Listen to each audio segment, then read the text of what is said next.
தமிழர் நேயர்களுக்கு அன்பு வணக்கம். இன்று நம்மோடு திராவிட முன்னேற்ற கழகத்தின் தேர்தல் பணிக்குழு மாநில செயலாளர் திரு இல புகழேந்தி இணைந்திருக்கிறார். வாருங்கள் அவரோட பேசலாம். சார் வணக்கம். அனைவருக்கும் வணக்கம்.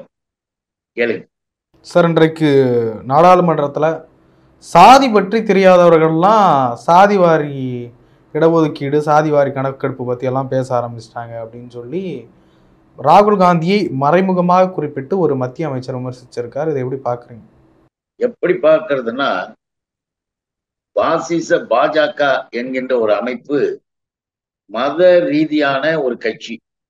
அதுல மத ரீதியான கட்சி என்கின்ற பொழுது இந்த சாதிய சமூக அமைப்புகள் என்பதை பற்றியெல்லாம் அவர்களுடைய கருத்து என்ன, அவர்கள் எப்படி மற்றவர்களை பார்க்கிறார்கள், சனாதனத்தையும் வர்ணாசிரமத்தையும் தூக்கி வச்சு ஆடுறாங்களே அப்படின்ற கருத்து இந்தியா முழுவதும் பல்வேறு இடங்களில் பேசப்படுது.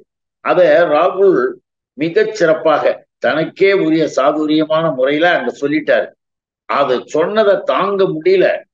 அந்த நபருக்கு என்ன சொன்னாரு, அழகா நிதியமைச்சர் நிர்மலா சீதாராமன் அவங்களுடைய வேகம், அவங்க பேச்சு, அவங்களுடைய இதெல்லாம் எல்லாரும் பார்த்துக்கிட்டு தான் இருக்காங்க. அந்த நிர்மலா சீதாராமன் அவர்கள் அந்த பட்ஜெட் பத்தி எல்லாம் பேசிட்டு வந்ததை பத்தி ராகுல் விளக்கம் சொல்லிக்கிட்டே வந்துட்டு, பட்ஜெட்டை தயாரிப்பதற்கு சில பேரை நிர்மலா சீதாராமன் உருவாக்கினார். அதில் சேர்த்தார், அவங்கள கலெக்ஷன் பண்ணி அவங்கள வச்சு செய்யுங்க. 20 பேர் பட்ஜெட்டை தயாரிச்சிருக்கிறாங்க. அந்த 20 பேரில் ஒரே ஒருத்தர் தான் சிறுபான்மையினம், ஒரே ஒருத்தர் தான் பேக்வர்ட் கிளாஸ், வேற யாரும் கிடையாது. மற்றவங்க எல்லாம் நிர்மலா சீதாராமனுக்கு உறவினரை போன்றவர்கள். இதை ராகுல் அங்க மென்ஷன் பண்ணாரு. இப்படி மென்ஷன் பண்ணிட்டு அந்த இது எப்படி இருக்கும், 3% தான் இந்த பட்ஜெட்டு இந்தியாவில் இருக்கிறவர்களும் 3% பேருக்கு தான், மீதி பேருக்கெல்லாம் இல்லை என்ற வார்த்தையும் அங்க சொன்னார். இதெல்லாம் அவர்களால் தாங்கிக் கொள்ள முடியவில்லை என்கிற பொழுது இன்னொன்னு அங்க என்ன போட்டாருன்னா, இதை பாருங்க போட்டோ, இதான் அல்வாக்கின்றது. இந்த அல்வாக்கின்ற போட்டோவில் இவங்க நிதி அமைச்சர் கூட யார் இருக்கிறாங்க, எஸ்சி கிடையாது, எஸ்டி கிடையாது, ஓபிசி கிடையாது, யாருமே கிடையாது, அவரும் அவரை சார்ந்தவர்களும். இதை அவர் சொல்லும் பொழுது அந்த அம்மையார் என்ன பண்றாங்க, அப்படியே மூஞ்ச மூடிக்கிட்டு சிரிக்கிறாங்க, தலையில அப்படியே அடிச்சுக்கிறாங்க, சிரிச்சுக்கிறாங்க. என்ன அர்த்தம், நாங்க இப்படிதான்னு தெரியுமில்ல ராகுல், நாங்க வர்ணாசிரம சனாதனவாதிகள், நான் அல்வா கிண்டிக்கிட்டு இருக்கும் போது வேற யாராவது சாதிகள் சேர்ந்தா சாஸ்திரப்படி தப்பு இல்லை, அதுதான் நான் செஞ்சுக்கிட்டு இருந்தேன். உங்களுக்கு தெரியும் நான் யாரு என்ன எப்படி செய்வேன்னு, தெரிஞ்சே ஏன் இங்க சொல்ற அப்படின்னு சொல்லிட்டு தலையில அடிச்சுக்கிட்டு மூஞ்ச மூடிக்கிட்டு ரகசியமா சிரிச்சது நாடே பார்த்து, ஏன் உலகமே பார்த்தது. இப்படிப்பட்ட சாதிய கொடுமைகள் வன்முறைகள்ல நம்பிக்கை உடைய இவர்கள் ராகுல் அவர்களை பார்த்தும் அவருடைய சாதி அது நாடாளுமன்றத்துல பெரிய எதிர்ப்பை கொடுத்தது. இதெல்லாம் என்ன பேச்சு, என்ன பட்ஜெட் விவாதத்துல மக்களுக்காக செய்யறதுக்கான ஒரு நிலையை மாத்தி வேற டைவர்ஷன் அணி மாதிரி வேற தனி திரட்டுற மாதிரி பிஜேபி பிளான் பண்ணி செஞ்சிருக்குன்றத சொல்லிட்டாங்க. அதுக்கப்புறம் அதுக்கு பதிலும் சொல்லிட்டாங்க. அதனால பிஜேபி இந்த மாதிரி விஷயங்களில் பேசுகிறது என்றால் இதற்கு அடிப்படையில் வேறு ஒரு காரணம் இருக்கும். அது எந்த நிலையாக இருந்தாலும் அந்த வேறு ஒரு காரணம் என்னன்னா, மக்கள் மன்றத்தில் மறைப்பதற்காக, உண்மையை மறைப்பதற்காக, திரை போடுறதுக்காக இந்த மாதிரி பேசுறது, வேற ஒண்ணு இல்லை. ராகுல் காந்தியினுடைய பேச்சு கொஞ்சம் நாடாளுமன்றத்துல கொஞ்சம் ஓவரா இருக்கு அப்படின்னு சொல்றாங்க சில பேர். ராகுல் காந்தியினுடைய பேச்சு ஓவர் என்பதல்ல, ராகுல் காந்தியை நீங்க நல்லா நோட் பண்ணி பார்க்கணும். இவர்களுக்கு எப்படி பேசுவதுன்னு இருக்கு, உங்களுக்கு முன்னால இருக்கிறவர்கள் எப்படிப்பட்டவர்கள், அவங்களுக்கு எப்படி பேசுறது. எப்படி சீன புரட்சியாளர் மாவோ அவர்கள் சொல்லுவார்கள்ல, நீங்கள் எடுக்க வேண்டிய ஆயுதத்தை உங்கள் எதிரி தான் தீர்மானிக்கிறான்னு, அதை போல இவர் பேச வேண்டிய அந்த பேச்சையும் அந்த கருத்தையும் இவருக்கு எதிரில் இருக்கக்கூடியவர்கள் தான் தீர்மானிக்கிறார்கள்னா அவங்களுக்கு பதில் சொல்ல வேற வழி இல்லை. அப்படித்தான் பேசி ஆக வேண்டும். ஒண்ணு நல்லா தெரிஞ்சுக்கணும். ரொம்ப அழகா சொன்னாரு, சக்கரை வியூகத்தை பத்தி எல்லாம் சொன்னாரு. மகாபாரதத்துல சக்கரை வீகம் வருது, அவங்களுக்கு ரொம்ப குஷி. சக்கரை வீகம் தான் அவங்களுக்கு பிடிக்குமே. சக்கரை வீகத்துல 6 பேரு அபிமன்யு க்ளோஸ் பண்ணிட்டாங்க. அந்த 6 பேர் மாதிரி இப்ப 21ஆம் நூற்றாண்டிலையும் சக்கரை வியூகம் வச்சுக்கிட்டு வந்திருக்கீங்க. மோடி, அமித்ஷா, அதானி, அம்பானி, அஜித் தோவல் அண்ட் மோகன் பகவத், இந்த 6 பேரும் வந்திருக்கீங்கன்னு உடனே அர்ஜுனன் இவரு அபிமன்யுவை நீங்க அங்க அடிச்ச மாதிரி இங்க வந்து எங்க இந்திய கூட்டணி அடிக்கலாம்னு நீங்க முடிவு பண்ணிட்டு வரீங்கன்னும் போது அந்த பேர்லாம் எப்படி இல்லாதவங்க பேர்லாம் ஏன் சொன்னீங்கன்னு ராகுல் எவ்வளவு சாமர்த்தியமா எக்ஸலண்டா சொன்னாரு.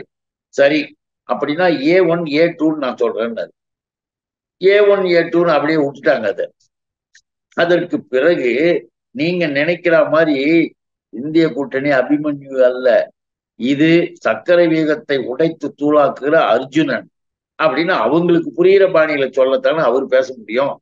அவங்களுக்கு புரியுற மாதிரி சொல்லிட்டு இவருடைய புத்திசாலித்தனமாக A1 accuse number 1 accuse number 2ன்னு அதானியும் அம்பானியும் அங்க வந்து பதிவு பண்ற மாதிரி அழகா சொல்லிட்டு போயிருக்காரு. ஆக ராகுலினுடைய பேச்சு என்பது வரவேற்க தகுந்த பேச்சு. ஏன்னா தெளிவான விளக்கங்கள் எல்லா வகையிலையும் நீங்க என்ன செய்துகிட்டு இருக்கீங்க அப்படின்னு நிதியமைச்சரை பார்த்து கேட்பதற்கான அந்த ஆதாரங்களோடு ஆவணங்களோடு அவர் பேசியத உண்மையில வரவேற்க வேண்டும். வரவேற்கவில்லை என்றால் அது வந்து வேறு ஏதோ ஒரு காரணம் இருக்கணும், அவ்வளவுதான் நம்ம சொல்ல முடியும். ராகுல் காந்தி அவர்கள் பேசுறப்ப அல்வா கிண்டர்ல கூட SC STக்கு ஒரு பிரதிநிதித்துவம் இல்லை அப்படின்றாரு. இந்த விமர்சனத்தை எப்படி பாக்குறீங்க?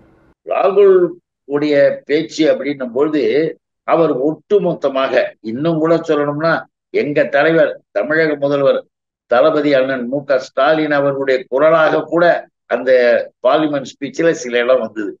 அப்படி வந்த அந்த இடங்கள்ல இதை இப்படி சொல்லலாம். ஏன்னு கேட்டீங்கன்னா அனைவருக்கும் அனைத்தும் எல்லோருக்கும் எல்லாம் என்கிற பொழுது நீங்க செய்கிற செயல்கள் ஒரு செயலையும் பார்த்தால் அந்த செயல்ல என்ன இருக்கு, மனிதர்களை பிரித்து பார்க்கிற புத்தி இருக்குது உனக்கு அப்படின்றத மென்ஷன் பண்றதுக்காக தான் அந்த அல்வா போட்டோ எடுத்து காட்டினாரு. சரி, இவ்வளவு காலமா அல்வா செய்வார்கள், செஞ்சு கொடுப்பாங்க சொல்லிக்கிட்டு இருந்த காலம்லாம் எந்த பட்ஜெட் கூட்டத்திலேயாவது மறுநாள் மாதிரி நிதியமைச்சர் அல்வா கிண்டின படம்லாம் பார்த்திருக்கோமா? அல்வா கிண்டி கொடுத்ததாக ஏதாவது கேட்டிருக்குமா? அதெல்லாம் ஒரு செய்தியே வர. இட் இஸ் ஒன்லி ஒரு ஃபார்மாலிட்டி, தட்ஸ் ஆல். அது 4 பேர் செஞ்சு அவங்க சாப்பிட்டு போற மாதிரி இருக்கிற அந்த செய்தியை பெரிய உலக செய்தி மாதிரி ஆக்கி, அதுக்காக தான் அவங்க நிர்மலா சீதாராமன் மிக தெளிவாக நான் யாரு முதலியே பார்லிமெண்ட்ல அந்த அம்மா சொன்னாங்க. என்ன சொன்னாங்க? நாங்கள் உணவில் பூண்டு வெங்காயம் சேர்த்து கொள்ள மாட்டோம், தெரிஞ்சுக்கிங்க நான் யாருன்னு அப்படின்னு அந்த அம்மா சொன்னதையும் நீங்க மறந்துடக்கூடாது. ஆக இப்படிப்பட்ட எண்ணமுடைய நிதியமைச்சர், அந்த நிதியமைச்சருடைய பட்ஜெட் எப்படி இருக்கும்?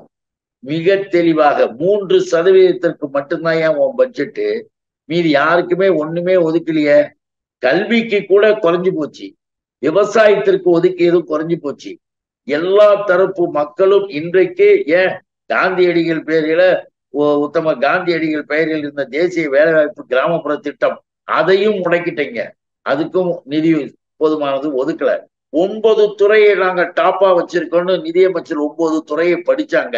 அதுல நல்லா புரிஞ்சுக்கிங்க, 9 துறையை நாங்கள் அருமையாக செய்கிறோம் என்று கல்வி விவசாயம் மருத்துவம்னு சொல்லிக்கிட்டே வந்தாங்க. நம்முடைய கேள்வி, ராகுலுடைய கேள்வி தமிழ்நாட்டில் இந்திய துணை கண்ட மக்களின் கேள்வி. அதை புரிஞ்சுக்கணும். ராகுல் கட்டார் எல்லாம் சொன்னதெல்லாம் சரி, ஆனால் அந்த துறைகளுக்கான திட்டம் என்ன, ஒதுக்கிய நிதி என்ன, அதை காணும் பட்ஜெட்ல. அப்புறம் என்ன இதை ஒதுக்கிட்டேன் அதை ஒதுக்கிட்டேன்னு சொல்வது. ஆகவேதான் இது பாரபட்சம் உள்ளது. இது யாருக்காக இந்த பட்ஜெட்ல இன்னும் கூட தெரிஞ்சுக்க, ஏழை எளிய மக்கள், அவர்களுக்கு எந்த இதுவும் கிடையாது. ஏன் பட்டியலின மக்கள், உழைக்கின்ற மக்கள், எல்லாத்துக்கும் பிசி ஓபிசி யாராக இருந்தாலும் உழைக்கின்ற அவர்களுக்கு நீ என்ன ஜிஎஸ்டி இருக்கு. ஜிஎஸ்டி என்பது சாதாரண ஒரு குடிமக்களுக்கு கூட வரியை கலெக்ட் பண்ற. ஒரு இடத்துல சாப்பிட்டாங்கன்னா அதுக்கு அந்த ஜிஎஸ்டி எடுத்துட்டு போறீங்க. ஜிஎஸ்டி என்பது எல்லா மக்களும் வரியை புடுங்குதே, அதுல எந்த விதமான ஒரு வித்தியாசத்தையும் ஒரு மாற்றத்தையும் ஒரு சலுகையும் நீ செய்யவே இல்லை. ஆனால் யாருக்கு செஞ்சிருக்க தெரியுமா? அந்நிய கார்பரேட் கம்பெனிகள், அயலக கார்பரேட் கம்பெனிகள் இந்தியாவில், அந்த கம்பெனிகளுக்கு 40% 35% மாற்றியிருக்காங்க நிர்மலா சீதாராமன். ஏன் அவங்களாம் ஏழையா? அவங்களால எதுவுமே செய்ய முடியாதா? அவங்க அப்படியே பரிதாபமா இருக்காங்களா? கார்பரேட் கம்பெனி, அதனாலதான் சொல்றது. அததான் ராகுல் வந்து மென்ஷன் பண்றார். இதை சொல்லி அதை நினைவுபடுத்துவார். பார், ஏழை எளிய மக்கள் பட்டியலின மக்கள்லாம் உன் கூட இல்லை, உன் படத்துல கூட இல்லை, இன்னும் உழைக்கின்ற தொழிலாளர்களுக்கு எதுவுமே இல்லை என்பதை எடுத்து சொல்லுகின்ற விதமாக அவர் பேசிக் கொண்டு வரார். அவருடைய பேச்சினுடைய சாரத்துல 2 வரி 3 வரியை எடுத்தா போதாது, முழு பேச்சையும் கேட்டாதான் அந்த எங்கெங்க லிங்க் கனெக்ஷன் ஆகுதுன்னு நமக்கு தெரியும். இந்த அயலக கார்ப்பரேட் கம்பெனிகளுக்கு எதுக்காக செஞ்ச சிறு குறு தொழில்கள் இந்திய துணைக்கண்டத்துல இருக்குல்ல, ஒரு உதவியும் கிடையாது. அவங்க தானே முக்கியம் நமக்கு, நம்ம நாட்டு மக்கள். ஆனா அவங்களுக்கு எதுவும் கிடையாது சலுகை, இவனுங்களுக்கு தான் அந்த சலுகை. இப்படிப்பட்ட ஒரு பட்ஜெட். அதனாலதான் ஒட்டு மொத்தமாகவே இந்த பட்ஜெட் சம்பந்தமாக ராகுலுடைய பேச்சு என்பது வரி வரியாக எடுத்து பிரமாதமா எல்லாருக்கும் நல்லது ஒரு கருத்தை இந்திய துணைக்கண்டத்திற்கு தந்திருக்கிறார். அதுதான் இந்த இதுல கூட சாதிய அடிப்படையில எதையும் பார்க்காதன்னு சொல்லிட்டு, அதுக்காக தான் இடஒதுக்கீடு எல்லா வகையிலையும் வரணும். ஏன் சென்சஸ் எடுக்க மாட்டேன்ற, மக்கள் தொகை கணக்கெடுப்பை ஏன் பிஜேபி அரசு எடுக்க மறுக்குது? இவ்வளவு நாளா மக்கள் தொகை கணக்கெடுப்பே எடுக்கல. மக்கள் தொகை கணக்கு அதுதான் முதல்வரும் சொல்லியிருக்காங்க, நம்ம எங்க தலைவரும். மக்கள் தொகை கணக்கெடுப்பு முதல்ல எடுக்கும் பொழுதுதான் சாதிவாரி கணக்கெடுப்பையும் அதுல எடுத்தாதான் உங்களுக்கு விவரங்கள் புரியும், உண்மைகள் தெரியும். நாம சாதிவாரி கணக்கெடுப்பு கேட்கறது அவர்கள் படிப்பதற்கு, வேலை வாய்ப்பிற்கு போவதற்கு, அவர்களுடைய நீண்ட நெடுங்கால இந்த மத ரீதியான கொடுமையை தடுத்து நிறுத்தி வாழ வைக்கிறதுக்காக நாம சாதிவாரி இதெல்லாம் கேட்டுக்கிட்டு இருக்கிறோம், எத்தனை % என்ன கொடுக்கலாம்னு சொல்லிட்டு. ஆனா அவர்களுடைய பார்வையில எப்படி சாதிவாரி கணக்கெடுப்பு அப்படின்றது உடனே சுவாதியை வளர்க்குது, சுவாதியை இதாக்குது, அதனால நாங்க செய்ய மாட்டோம்னு பொய் பேசிக்கிட்டு பித்தலாட்டம் பண்ணானுங்க. இதையும் ராகுல் அவர்கள் மென்ஷன் பண்ணியிருக்காரு அவருடைய பேச்சுல. ஆகவேதான் நாம மிக தெளிவாக இந்த இதுல அவர் சொன்ன அந்த சொல்லுக்கு உரிய அர்த்தத்தை நாம புரிஞ்சுக்கணும். உண்மையிலேயே இவர்கள் பட்டியலின மக்களை வேகமாக ஒதுக்கி தள்ளுகின்ற, அவர்களை விரட்டி தள்ளுகின்ற அளவிற்கு இந்த பட்ஜெட்ல தங்களுடைய புத்தியை காட்டியிருக்காங்க. என்னதான் ராகுல் காந்தி பேசினாலும் பாஜக செய்வதை தடுக்க முடியுமா அப்படின்ற ஒரு கேள்வி எழுப்புறாங்க. அவங்க கிட்ட தான் ஆட்சி அதிகாரம் இருக்கு, அவங்க தான் எல்லாத்தையும் நடத்திட்டு போவாங்க, என்ன செஞ்சிட முடியும்னு நினைக்கிறீங்க? எப்படி இருந்தாலும் ஆட்சி அதிகாரம் இருக்குன்றதுனால எல்லாத்தையும் ஆடிட முடியாது. நீ எதை ஆடி முடிச்ச? உன் கையில முழு அதிகாரம் இருக்குன்றதுக்காக உன்னுடைய இதெல்லாம் கொண்டு வந்து இங்க சேர்த்துட முடியுமா? நடக்காது. ஏன்னு கேட்டீங்கன்னா, நீ ஒரு கூட்டணி அரசு, நீ இருவரை தாங்கி நிற்கின்றது. நாங்கள் அனைவருக்கும் செய்தோம் அப்படின்னு சொல்லிட்டு எதுக்காக ஆந்திராவுக்கும் பீகாருக்கும் மட்டும் வாரி கொடுக்குற? உனக்குதான் ஒண்ணும் இல்லையே, நீதான் அதிகாரத்துல இருக்க, எல்லாத்தையும் செய்யலாமே. ஏன் ஆந்திராவும் பீகாரும் மட்டும்? உனக்கு ஆந்திராவும் பீகாரும் தான் இப்ப இந்தியாவாக தெரிகிறது. யாருக்கு? மோடிக்கு. நாம இன்னும் கூட கேட்கலாம், இதுக்கு முந்திலாம் மோடிக்கு என்ன வேணும்? உத்தரப்பிரதேசமும் குஜராத் தான் இந்தியா என்று வாழ்ந்த நரேந்திர மோடி இப்ப ஆந்திராவும் பீகாரும் தான் இந்தியான்னு வாழ வச்சது எது? அதனால அவர்கள் அதிகாரம் கையில இருக்கனால அவர்களுடைய அதிகாரத்தை வைத்துக் கொண்டு அவர்களால் எல்லாம் நினைச்சதெல்லாம் செய்ய முடியாது. ஆனால் திருட்டுத்தனமாகவும் கயவாளித்தனமாகவும் ஏமாற்று வித்தைகளோடு அவர்கள் சிலதை செய்யத்தான் செய்வாங்க, முயற்சி செய்வாங்க. ஆனால் அதை கவனமாக பார்க்கக்கூடிய இந்திய கூட்டணி மிக தெளிவாக இருக்கிறது. ஆகவே ஒண்ணு அவர்கள் நினைச்சதெல்லாம் இப்போ செஞ்சிட முடியாது. அதனாலதான் இந்த கார்பரேட் கம்பெனிகள்லாம் அயலக கார்பரேட் கம்பெனிக்கு செஞ்ச உதவியை இங்க இருக்கிறவங்களுக்கு இவங்க இன்னும் நிறைய செய்யறதுக்கு துடிச்சானுங்க. ஆனா இப்ப செய்ய முடியாதுன்னு நிறுத்தி இருக்கிறானுங்க. அதையும் நாம புரிஞ்சுக்கணும். ஆனா அதே நேரத்துல ரயில்வே, ஏர்போர்ட்ஸ், ஏர் இந்தியா எல்லாம் இந்த ஏர்போர்ட் எல்லா விதமான இதையும் கார்பரேட் கம்பெனி அதானிக்கும் அம்பானிக்கும் கொடுத்து வச்சிருக்கிறானுங்க. இதையும் செய்து கொண்டுதான் வருகிறார்கள். ஆனால் எதையும் செய்து விடலாம் என்று அவர்கள் நினைப்பதற்கு அவர்களிடம் போதுமான அளவிற்கு பவர் இல்லை, எம்பிஸ் இல்லை. அதை நம்ம மறந்துடக்கூடாது. இந்திய கூட்டணி விடாது. தமிழ்நாட்டை பொறுத்த வரைக்கும் 40 தொகுதிகளை உங்களுக்கு கொடுத்தாங்க மக்கள். 40 தொகுதிகளை உங்களுக்கு கொடுத்து விட்டு ஒரு திட்டங்களையும் அனுபவிக்காம இருக்காங்க. தமிழ்நாட்டுக்கு நிதியும் ஒதுக்கப்படலை. பாஜகவுக்கு போட்டிருந்தாலாவது எங்களுக்கு ஏதாவது கிடைச்சிருக்குமே, திமுகவுக்கு போட்டு வேஸ்ட் ஆயிடுச்சு அப்படின்னு வருத்தப்பட மாட்டாங்க? இப்படிப்பட்ட பேச்சையை உருவாக்குகிற ஆட்டுக்குட்டி Annamalai, 420 Annamalai and BJP fellows. மக்களுடைய ஓட்டு என்பது ஜனநாயகம். ஜனநாயகத்துல எங்களுடைய தலைவர் இது முதலமைச்சராக பதவி ஏற்கும் போது என்ன சொன்னாரு?